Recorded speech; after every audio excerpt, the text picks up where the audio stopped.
Good morning, students. Welcome to social science class.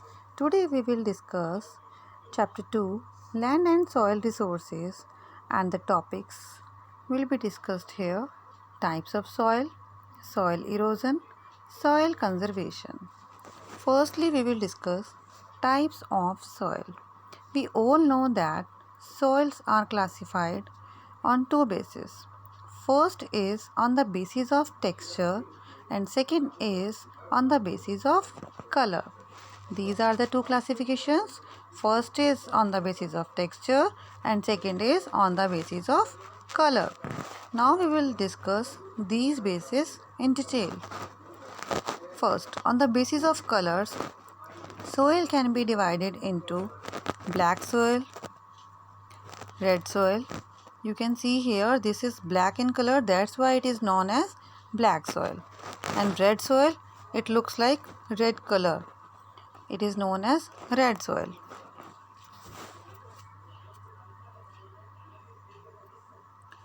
Next is brown soil, it is brown in color, you can see. And next is gray soil. Thus we can say that on the basis of color, soil can be divided into four parts: black soil, red soil, brown soil and grey soil.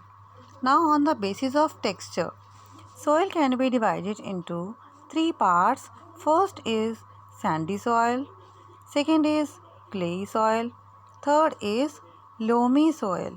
Now we will study these soils in detail. There are 6 major soils in our India.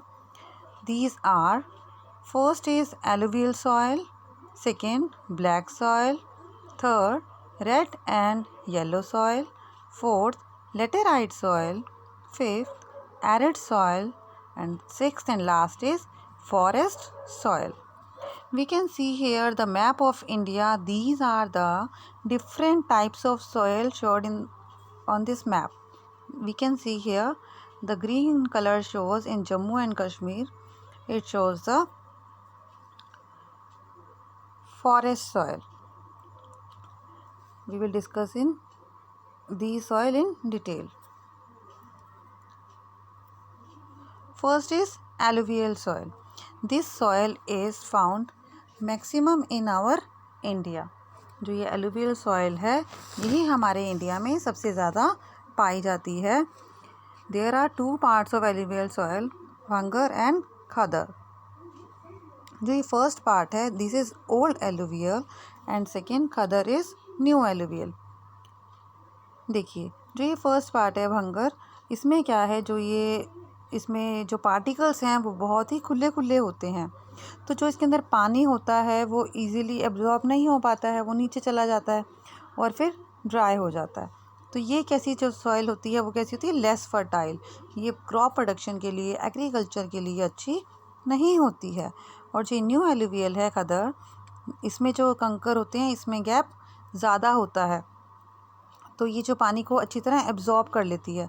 और जो old alluvial है ये पानी को absorb नहीं कर पाती है क्योंकि इसमें जो टाइट टाइट पार्टिकल्स होते हैं उसमें अच्छी तरह से पानी अंदर नहीं जा पाता है.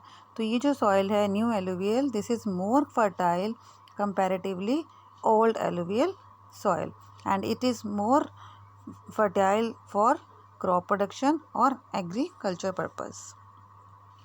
This is the area of alluvial soil. In the northern plain alluvial soil is found. You can see here through light green color it is shown on the India political map. यहाँ से हम देख सकते हैं कि गुजरात के part से लेकर ऊपर नॉर्दर्न पार्ट में पूरा यूपी, बिहार, वेस्ट बंगाल, यहाँ से असम का कुछ पार्ट, इस एरिया में ये हमारी एलुवियल सॉइल पाई जाती है. Alluvial soil is an important and most widely spread soil in our country. जो ये एलुवियल सॉइल है बहुत ज़्यादा हमारे देश में मिलती है. 45% सॉइल जो है वो एलुवियल सॉइल ही है जो हमारे इंडिया में पाई जाती है. It is actually the silt that the Himalaya rivers bring from the mountains to the plains. Actually ये क्या है, जो silt है, 3 तरह की जो सॉइल होती हैं, सॉइल के जो पार्टिकल्स हैं वो 3 टाइप्स के होते हैं. एक है सैंड, सिल्ट और क्ले। जो सैंड है उसके पार्टिकल्स बहुत लूज़ होते हैं और जो सिल्ट है उसके पार्टिकल्स कंपैरेटिवली सैंड सॉइल कम लूज़ होते हैं और जो क्ले है उसमें पार्टिकल्स बहुत टाइट होते हैं। तो जो ये एलुवियल सॉइल है ये एक्चुअल में एक सिल्ट है जो हिमालय से आने वाली रिवर्स अपने साथ बहा कर लेकर आती हैं और प्लेन एरियाज़ में छोड़ देती हैं। The silt consisting of clay, sand and humus is highly fertile. तो जो ये सिल्ट होता है इसमें क्ले भी होती है, सैंड भी होती है और ह्यूमस। ह्यूमस क्या होता है? ऑर्गेनिक मैटर जो डेड प्लांट से बनता है, डेड एनिमल से बनता है और ये जो है प्लांट्स के लिए, क्रॉप्स के लिए बहुत अच्छा होता है। इससे जो मिट्टी होती है वो कैसी बन जाती है? Fertile. The northern plains have alluvial soil in abundance. जो नॉर्दर्न प्लेन है इस मैप में हम देख सकते हैं यहीं पर सबसे ज़्यादा एलुवियल सॉइल मिलती है। This soil also extends up to the plains of Gujarat. यहाँ पर हम देख सकते हैं गुजरात में भी है। Through a narrow corridor in Rajasthan. Alluvial soil is also found in eastern coastal plains and in the deltas of Mahanadi, Godavari, Krishna and Kaveri. Now we will discuss the crops cultivated here. Main crops cultivated here are wheat and sugar cane. जो सबसे ज़्यादा crops होती हैं यहाँ पर वो कौन कौन सी होती हैं? wheat and sugar cane. इसके अलावा rice, barley, oil seeds and gram are also grown in this soil in Punjab, Haryana and Uttar Pradesh. और वेस्ट बंगाल और असम में यहाँ पर जूट और राइस भी कल्टीवेट किया जाता है। Next soil is black soil. Black soil को हम रेगर सॉइल भी कह सकते हैं। देखिए, because this is black in colour that's why it is known as black soil. It swells when it is wet and contracts when dry. जब ये बहुत ज़्यादा गीली होती है तो ये बहुत फूल जाती है और जब ड्राई होती है तो ये कॉन्ट्रैक्ट हो जाती है, मतलब श्रिंक हो जाती है। Therefore it develops wide cracks during summer. इसके कारण क्या होता है? जब गर्मियाँ होती हैं, बहुत ज़्यादा इवेपोरेशन होता है तो पानी होता है जो वो इसमें से इवेपोरेशन के प्रोसेस के थ्रू ड्राई हो जाता है, वाटर वेपर बन जाता है, जिसके कारण ये जो मिट्टी है ये ड्राई हो जाती है और इसके बीच में क्रैक्स मीन्स दरारें पड़ जाती हैं। Cotton and sugar cane grow well in regur soil. जो यहाँ पर प्लांट्स और क्रॉप्स कौन कौन सी होती हैं? Cotton and sugar cane. Black soil is ideal for growing cotton and is also known as black cotton soil. यहाँ पर कॉटन बहुत ज़्यादा मात्रा में ग्रो होती है। इन इंडिया रेगर सॉइल और black soil is found in the northern western part of Deccan. ये डेक्कन प्लेट्यू में मिलती है। Through this map we can identify these are the states Maharashtra and Madhya Pradesh, some part of Telangana and Andhra Pradesh. When we will do map, then we will mention these areas: Maharashtra, Madhya Pradesh, some part of Telangana and Andhra Pradesh. Mainly ये Deccan plateau के north western part में मिलती है और plateaus of Maharashtra, Saurashtra, Malwa and southern Madhya Pradesh and x tends eastwards in the south along the Godavari and Krishna valleys. तो हमने साथ साथ ये भी आइडेंटिफाई करना है कि मैप में ऐसी कौन कौन सी स्टेट्स हैं जहाँ पर हर तरह की सॉइल पाई जाती है। एटलीस्ट 2 स्टेट्स हमें पता होनी चाहिए कि कौन सी सॉइल कहाँ पर होती है। Next one is red and yellow soil. Red soil. Red soil develops on crystalline igneous rocks in the areas of low rainfall. जहाँ पर बारिश कम होती है वहाँ पर ये रेड सॉइल मिलती है। ये बनती कैसे है? It is formed from old rocks which break down by physical changes. पुरानी जो रॉक्स होती हैं, चट्टानें होती हैं, जब उस पर हीट और प्रेशर पड़ता है और वो ब्रेक डाउन हो जाती हैं, टूट जाती हैं, तो उससे ये रेड सॉइल बनती है। It is less fertile than alluvial soil. ये एलुवियल सॉइल के कंपैरिजन में कम फर्टाइल होती है। और ये मिलती कहाँ पर है?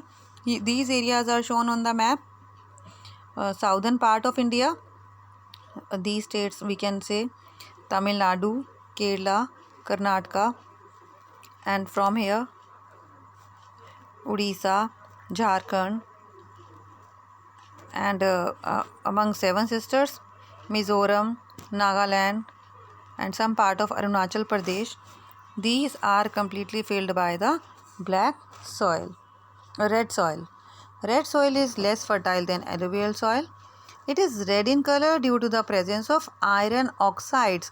ये जो बात है मेन ध्यान रखने वाली है कि रेड सॉइल को हम रेड क्यों होती है ये, क्योंकि इसमें जो आयरन ऑक्साइड है वो प्रेजेंट होता है, इसीलिए ये रेड होती है कलर में। आयरन हम जानते हैं कि रेड कलर का होता है और तो इसलिए ये रेड होती है।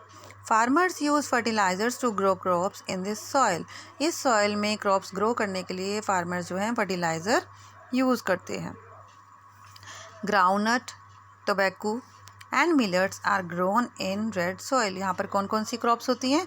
Groundnut, tobacco and millets. In India red soil is found in the Chota Nagpur plateau. ये जो हम एरिया देख रहे हैं ये सारा ईस्टर्न पार्ट में ये क्या है? छोटा Nagpur plateau. Orissa, eastern Madhya Pradesh, Telangana, Nilgiris and Tamil Nadu. It also extends northwards in the west along the Konkan coast of Maharashtra. ये महाराष्ट्र में भी थोड़े से एरिया में है। ये देखिए यहाँ पर कोंकण कोस्ट में भी ये पाई जाती है। Next one is laterite soil. ये जो है हमारे इंडिया में बहुत कम मिलती है। लेटेराइट सॉइल इज़ फाउंड इन तमिलनाडु। ये देखिए बहुत थोड़े से पार्ट में है। सबसे नीचे ये पिंक कलर में दिखाया हुआ है तमिलनाडु। आंध्र प्रदेश, ये भी बहुत थोड़ा एरिया है। And Kerala are most suitable for crops like cashew nut. ये जो सॉइल है ये मेनली बेसिकली 3 जगह मिलती है, तमिलनाडु, आंध्र प्रदेश और केरला। और यहाँ पर क्रॉप्स कौन कौन सी होती हैं? कैश्यू नट, ये यहाँ पर दिखाए हुए हैं काजू, इसके लिए ये बेस्ट मानी जाती है।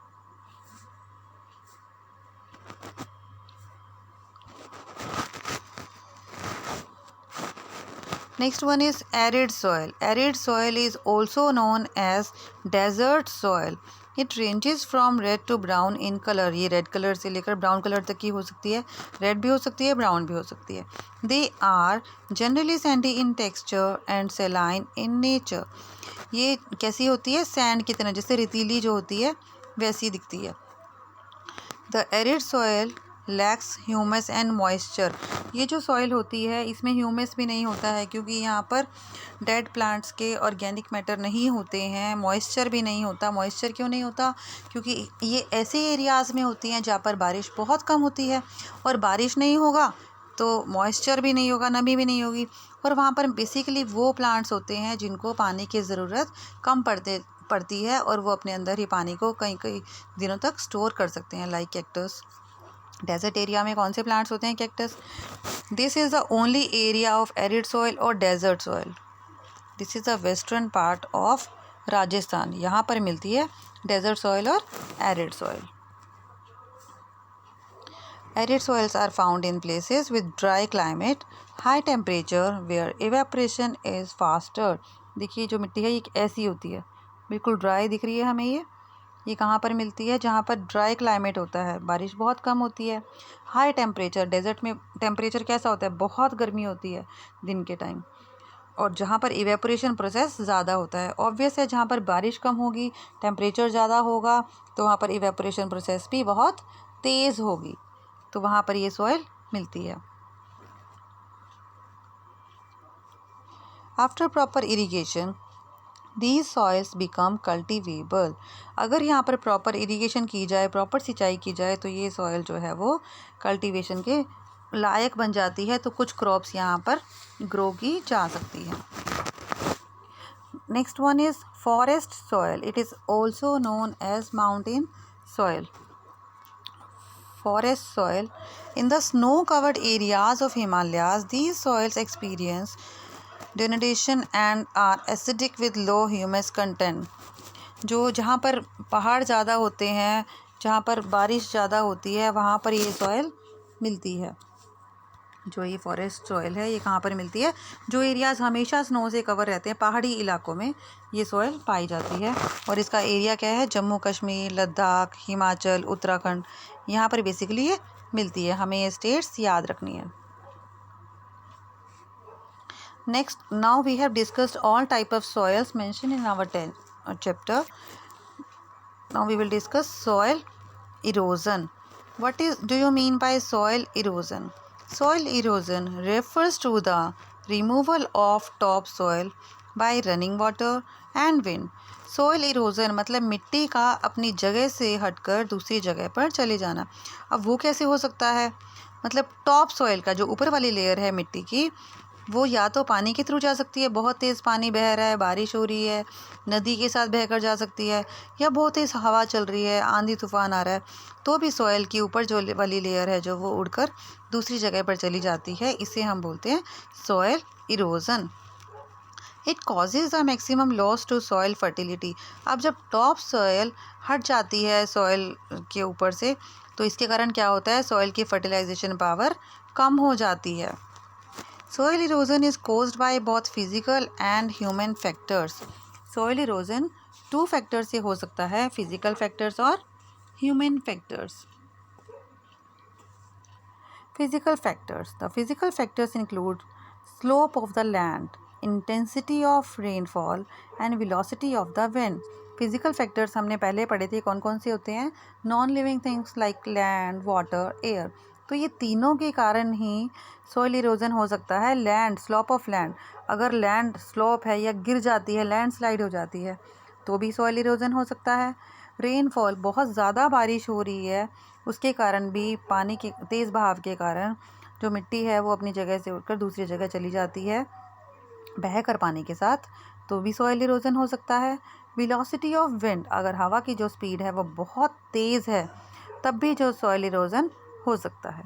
Human factors, the human factors that contribute to soil erosion are deforestation, overgrazing, overuse of chemical fertilizers, over irrigation and in scientific farming methods. Human factors कौन से हैं? कैसे अफेक्ट कर सकता है जो ह्यूमन सॉइल को? सबसे पहला रीज़न है डिफॉरेस्टेशन। जो मेन रीज़न है, आजकल ह्यूमंस क्या कर रहे हैं? फॉरेस्ट कट करते जा रहे हैं अपने यूज़ के लिए, बिल्डिंग्स बनाने के लिए, रेस्टोरेंट्स बनाने के लिए, एग्रीकल्चर पर्पज़ के लिए फॉरेस्ट को ख़त्म करते जा रहे हैं, ट्रीज़ को कट करते जा रहे हैं, जिसके कारण सॉइल की जो टॉप सॉइल है वो अनफर्टाइल हो जाती है और सॉइल इरोजन हो जाता है। ओवर ग्रेजिंग, अगर एनिमल्स को फॉरेस्ट में छोड़ दिया जाता है ग्रेजिंग करने के लिए, बहुत ज़्यादा ग्रेजिंग की वजह से भी सॉइल इरोजन होता है। Overuse of chemical fertilizers, जब किसान अपनी क्रॉप्स को कीड़ों से बचाने के लिए, पेस्टिसाइड से बचाने के लिए केमिकल फर्टिलाइज़र का यूज़ करते हैं, तो भी वो मिट्टी की जो ऊपर वाली लेयर है टॉप सॉइल को बहुत इफ़ेक्ट करता है। इसके कारण भी सॉइल इरोजन होता है। एंड साइंटिफिक फार्मिंग मेथड्स, और जो ये नए नए मेथड्स आ रहे हैं खेती करने के लिए, पेस्टिसाइड्स और जो केमिकल्स मिट्टी में डाले जाते हैं, इसके कारण भी सॉइल की जो टॉप सॉइल की फर्टिलिटी पावर है वो भी कम हो जाती है, और इसके कारण क्रॉप प्रोडक्शन, एग्रीकल्चर भी कम होता है।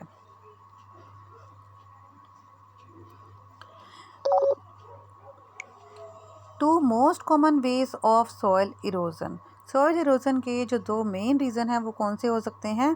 First is sheet erosion, second is gully erosion. Sheet erosion, sometimes during heavy rainfall the volume of run of is very high.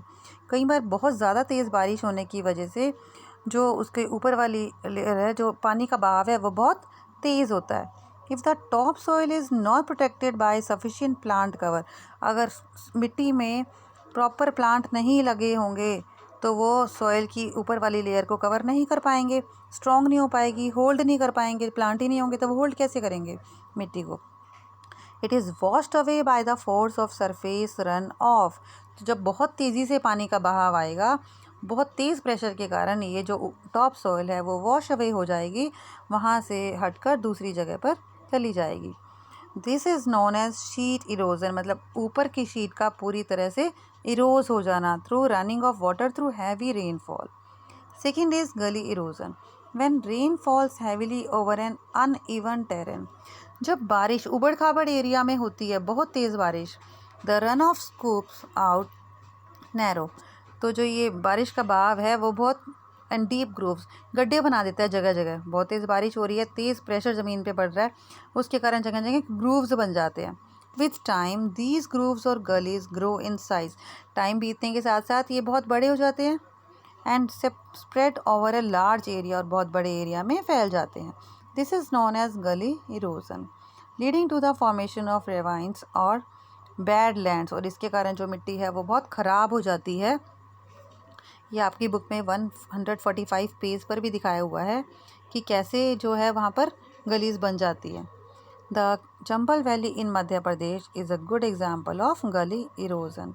जो इसका एग्जाम्पल देखना चाहें तो चंबल वैली है मध्य प्रदेश में, वो भी किसके कारण हुई है? हैवी रेनफॉल के कारण. वहाँ पर ये गली इरोजन का मेन एग्जाम्पल है. Last topic is soil conservation. What do you mean by soil conservation? Soil मतलब मिट्टी, कंजर्वेशन मतलब कंजर्व करना, रिजर्व करना, संभाल के रखना उसे. The methods of soil from the harmful effects of erosion is called soil conservation. Soil को हार्मफुल, जब सॉइल इरोजन होता है तो उसके इफ़ेक्ट्स बहुत हार्मफुल होते हैं. एग्रीकल्चर नहीं हो पाता है, क्रॉप प्रोडक्शन नहीं हो पाती है. तो इन्हीं हार्मफुल इफ़ेक्ट्स से सॉइल को बचाने के लिए हम जो मेथड्स यूज़ करते हैं उसे हम कहते हैं soil conservation. The methods of soil from the harmful effects of erosion is called soil conservation. These are some methods which are used for soil conservation. First is afforestation, second is overgrazing, third is terrace farming, fourth is contour plowing, fifth is strip cropping, sixth is crop rotation, seventh is bunding, eighth is construction of dams. These are the methods which are used for soil conservation. Second point is overgrazing, but we will discuss these points in detail in next video. Thank you. This topic is complete now.